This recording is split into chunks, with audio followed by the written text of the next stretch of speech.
Assalamualaikum warahmatullahi wabarakatuh. Izin memperkenalkan diri, nama Uli Iftau Saliha dengan NPM 2101010076 dari PAI kelas E.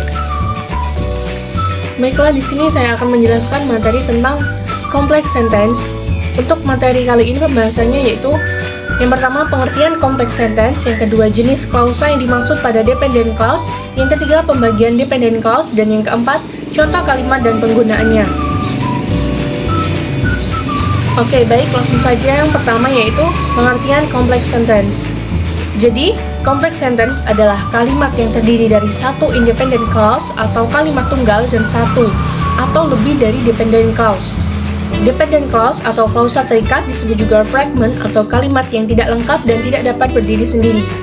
Dependent clause biasanya didahului dengan subordination conjunction yang berfungsi juga sebagai menggabungkan independent clause dan dependent clause dalam complex sentence.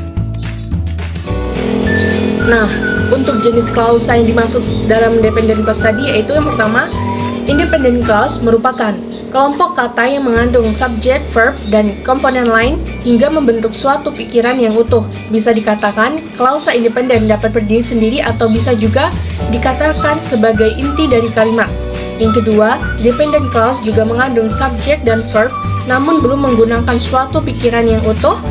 Sederhananya, klausa ini bergantung pada independent clause.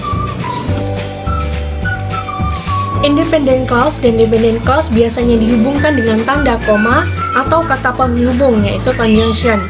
Ciri dari dependent clause dalam sebuah complex sentence biasanya diawali oleh conjunction, question word, relative pronoun, dan sebagainya. Pada complex sentence, pikiran pada independent clause merupakan pikiran utama dan menjadi pondasinya, sedangkan pada dependent clause hanya merupakan tambahan. Dependent clause dapat dibedakan menjadi tiga, yaitu yang pertama adverbial clause atau subordinate conjunction after, because, since, when, although, because, dengan rumus plus subject plus verb plus garis miring dan mean. Adverbial clause dapat berada di awal atau akhir complex sentence. Ketika berada di awal, biasanya adverbial clause dan independent clause dipisahkan dengan koma. Yang kedua, adjective clause. Dengan rumus yang demikian yaitu relative pronoun berupa who, which, whose, whom, that, atau relative adverb why, where, when, plus subject plus verb plus garis miring dan mean.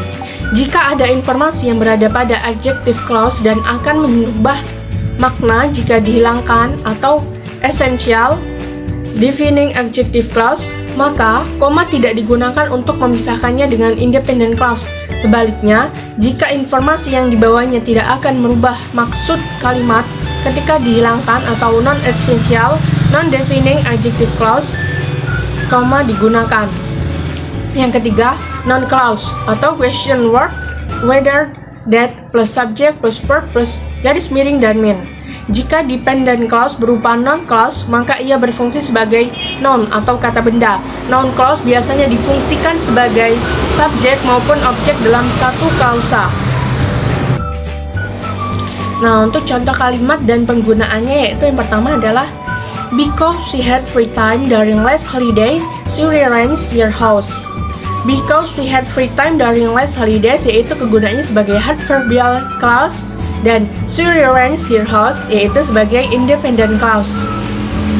Contoh yang kedua yaitu I'll give you a call when I finish. When I finish sebagai adverbial clause dan I'll give you a call sebagai independent clause. Yang ketiga yaitu Yulia, who does a lot of exercise, has a positive body image. Would does a lot of exercise itu sebagai adjective clause atau non-essential dan Yulia has a positive body image yaitu sebagai independent clause. Baik, itu tadi yang bisa saya sampaikan, kurang lebihnya saya mohon maaf. Saya akhiri, wallahul muwaffiq ila aqwamit thoriq.